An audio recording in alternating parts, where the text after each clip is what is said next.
The story begins as all great stories do. A long time ago, a war between humanity and magic raged. The conflict between humans allied with the good-hearted, peace-seeking trolls against the relentless evil trolls who would see them destroyed. Merlin Ambrosius, the mightiest wizard of all, sought to maintain peace and created a powerful weapon, the Trollhunter Amulet.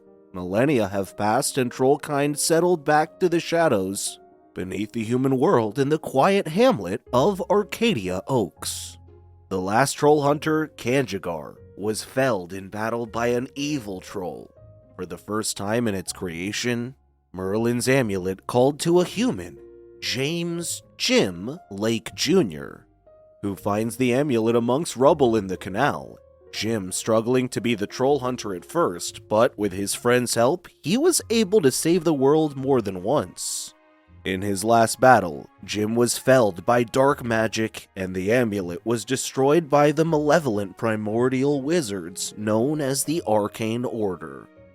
Much to everyone's surprise, Nari, one of the Arcane Order, turned to the good side while the other two wizards were after her. Tired from all the running, Nari, the nature wizard, and his Duxie Casparian confront the Arcane Order and set a trap for them with the Troll Hunter gang.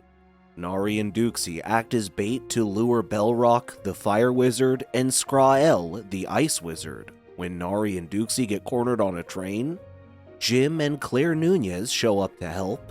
While the others keep Belrock and Skrael distracted, Archie, the shape-shifting dragon familiar, heads to the front of the train to let Tobias, Toby, Domzalski on the train so they can stop it.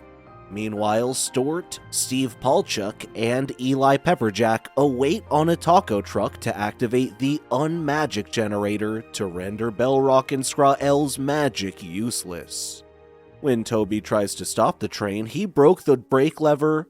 Argamont, arrrr! The troll tried to stop the train with brute force, but it was too fast for him to handle. The train derails and goes straight into the wall when Duxie uses his magic at the last minute to create a makeshift rail to land the train in the middle of the city. Jim struggles to handle Belrock as he no longer has his armor and eventually loses the fight against her.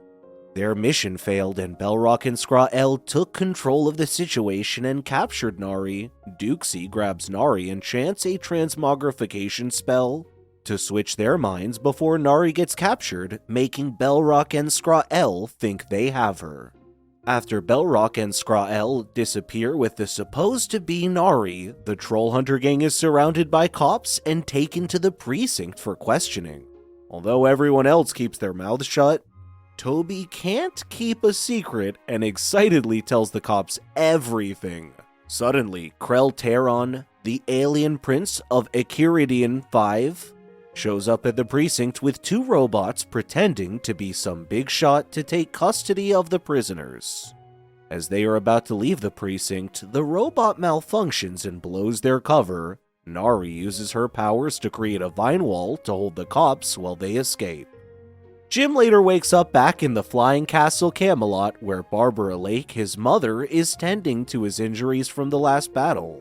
Waltolomeu, Walter Strickler, Jim's former high school history teacher and former antagonist, confronts Jim's bruised ego, who struggled to find his place among friends after losing the Troll Hunter amulet, and suggests leaving the fighting to the others. Although it is unfortunate timing, Barbara reveals that she and Walter were getting married. While everyone else is trying to track down where they kept Nari, Aja Terran, the alien queen of Akiridian 5, and sister of Krell arrives, to which Steve greets her with a kiss. When she looks like she doesn't want to be kissed, a man comes behind her, which Steve mistakes for her new boyfriend. The new guy introduces himself as Eli, who claims to have hit his growth spurt. Aja claims that was their 7th kiss, to which she explains that for their people, the 7th kiss makes babies, making Steve pregnant with their babies.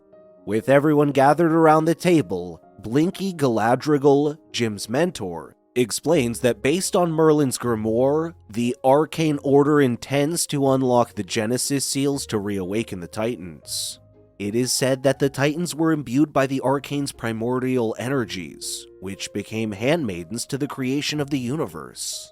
He explains that when all three Titans combine in the center of the universe, which was later revealed to be Arcadia Oaks, Earth will be reborn to the age of the first creation. Jim claims that everything is okay as long as they have Nari, but Blinky explains that it won't be long before they break Duxie's spell. With Duxie regaining consciousness, Belrock and Scrail immediately continue the ritual. When nothing happens, Duxie reveals himself, to which Belrock suddenly threatens to break the spell by force. Before Nari returns to her body, she gave Jim a clue to defeating the Arcane Order. When Jim worries about not being the Troll Hunter anymore, Krell hands him a new amulet, which everyone helped to create using Merlin's blueprints and a piece of Acaridian 5's Hearthstone. Claire then locks onto Nari and portals everyone. When they arrive, they find the place empty when Duxie notices they may be protected by a sigil and hiding in plain sight. Although they have the Arcane Order before them, their weapons are ineffective against the enemy's barrier when they finally unlock the Genesis seals and disappear.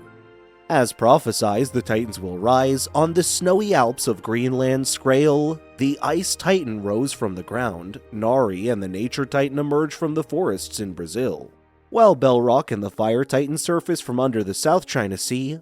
Following Nari's last words, the group believes the chronosphere will be the key to defeating the Titans. Blinky explains that the chronosphere was last known to be with the troll dragons, to which he claims they are so secretive that not even he has seen them.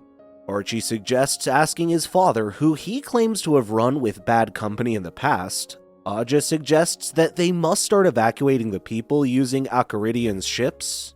Blinky objects, claiming that running away is not an option. With everyone else bickering and unsure of what to do, Jim steps up and calms everyone down. Jim suspects that the amulet is not working because the amulet needs to carry the same magic. So the Hearthstone from Arcadian 5 will not suffice. With Merlin's staff destroyed, Jim suggests using Excalibur with the Hearthstone in its hilt. Stort and Krell will retrieve Excalibur, while Claire, Blinky, and Archie will find the chronosphere. The rest of them will mount an attack on the Titans and delay them. Aja worries that even if they manage to get the Excalibur, Jim wouldn't be able to pull it since he has already tried in the past and failed. She then orders Krell to contact Varvatos Vex to prepare their secret weapon. Archie finds his father, Charlemagne, in search of the chronosphere. Charlemagne explains that it is a powerful relic that holds the power of time to tell of the past and the future, and that the troll dragon Zhongxi has it. When Claire suggests using her shadow portals, Charlemagne explains that troll dragons are wary of shadow magic. He then leads them to the troll market on Stonecarver Bridge in Hong Kong. Using a horngazel, they create an entrance to the troll market when Zhongxi's trolls immediately surround them. Charlemagne explains that Zhongxi wants everything, so he tries to avoid death by looking at the chronosphere of how he dies. When Claire and the others are captured, Archie sneaks inside Zhongxi's castle and attacks them by surprise. After breaking free and stealing the chronosphere, Claire and the others head for the exit, with Zhongxi's men furiously chasing them. Jim, Toby, Aja, Walter, and Barbara confront Scrail and the Ice Titan on the flying castle Camelot. They drove close to it to fire its cannons, but Aja uses her spaceship to attack Scrail directly when it proved to be ineffective. Intent on slowing it down, Jim grabs a handful of grenades to blow up the Titan when the grappling hook is pulled out. Walter jumps forward and saves Jim from falling to his death. Moved by Jim's bravery, Walter grabs the grenade and flies toward the Ice Titan, sacrificing himself as it blows up. When they thought it was over, the Ice Titan returned, restructured, and moving towards its destination. Meanwhile, Duxie, Nomura, and heads to Brazil to stop Nari and the Nature Titan. When Duxie managed to get on top, possessed Nari uses her vines to throw him away, while Nomaru slowly climbed to the top. When she manages to get close enough to Nari, Nomaru gets captured by her vines and uses her powers to kill her by turning her into stone. The Nature Titan remains unfazed and continues in the same direction. While Jim and Barbara are still grieving over Walter's death, Toby informs Jim that they have lost contact with Claire's team. Jim, Toby, and Aja arrive in Hong Kong to check on Claire and the others when Jim sees Belrock and the Fire Titan headed their way. They worry that Claire and the others will be stuck in the troll market with no way out if the bridge goes down. Out of nowhere, Varvatos Vex arrives with the infamous gun robot. Gun Robot initially won the fight when the Fire Titan got a lucky hit when Varvatos got distracted. Meanwhile, Zhongxi cuts Claire and the others off and demands they return the chronosphere. When Claire dropped it, Zhongxi got it back but foresaw a huge rock falling on top of him, killing him. They then continue heading towards the exit when Blinky broke the Horngazel. Jim picked up the broken half and completed the doorway, but burnt his hand in the process. Charlemagne offers to stay and keep them off their backs, so Archie stays behind to help his father.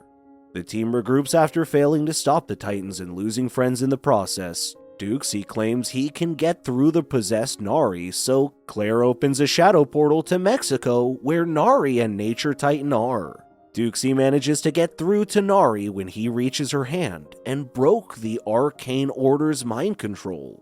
Although Nari has regained control of the Titan, Jim worries that they are far from the other Titans when Claire suggests she use her shadow portal to bring Nari's Titan before Skrael's. After an intense battle between Skrael's Ice Titan and Nari's Nature Titan, Nari pins them down to a cliff.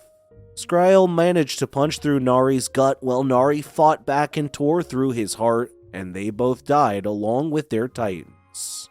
When they thought the battle was over, Krell informed them that the Fire Titan was still on its way to Arcadia. Jim wonders why when they have already stopped them from uniting.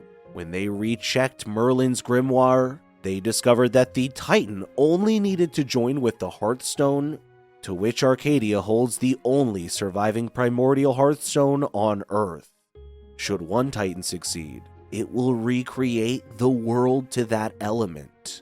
Jim and the others hurriedly rush to Arcadia where he asks Krell to bring the Excalibur. When they thought it would solve their problems, Jim failed to pull the sword out. When they think nothing is going right, Steve goes into labor. Eli drives Steve to the hospital while the others figure out a plan. Looking back at his amulet, Jim later realizes that the 9th configuration in Nari's last words meant the 9 people of the Round Table. Having discovered that, Jim tries to pull Excalibur again, but the others will be holding on to the stone this time. After removing the Excalibur, he gives its Hearthstone to Stort and the amulet to fix it while he and the others buy him time and confront Belrock. Blinky drives close to the Fire Titan while Dukesy uses magic that allows them to stick to the wall. They then climb up the Fire Titan and confronted Belrock, but she was too strong for them, claiming herself to be a god. Having sent everyone away, Jim is left alone against Belrock, who is no match without his armor. She gives him a chance to be with his loved ones as the world ends, but he refuses and stands up to her. The amulet responds to Jim's bravery and flies toward him. When Belrock was about to attack him, the amulet shielded him and he regains his armor. With the amulet and the Excalibur, Jim managed to beat her down. As Jim forces her to surrender, she catches him off guard and stabs him with her staff. When she was about to deal the finishing blow, Toby arrives just in time, within the range of the Titan, to use the unmagic generator to render her magic useless. Jim stands back up again and deals the final blow to Belrock. With the battle finally over, Claire and the others find Jim, who survived the fall, Steve and Eli already after delivering 7 healthy Arcadian babies. Jim explains that Toby saved everyone when he started looking for him. Jim goes through the rubble and, after lifting a huge rock, finds a fatally hurt Toby, crushed by debris. Jim claims he will fix him, but Blinky explains it's already too late. After thanking his friends in his final moments, Toby dies from his injuries. While Jim and the others grieve over losing a dear friend, Arr gets furious and trashes the place, even throwing the chronosphere. Jim later realizes the second part of Nari's words and breaks the chronosphere open to reveal the all-powerful Time Stone. Jim suggests going back in time, to which things will go differently. but Dukesy cautions him, worried that something may be worse than it already is. Jim firmly believes that no matter what happens, it will be if it was meant to be. After sharing a passionate kiss with Claire, Jim places the time stone in his amulet and goes back to before he found the amulet. Jim relives the past events differently, this time when he sends Toby to the canal to see the Trollhunter amulet. The end. Thank you for watching. Please check out these other videos and make sure to subscribe and tap that bell icon to be notified about our latest videos. See you next time.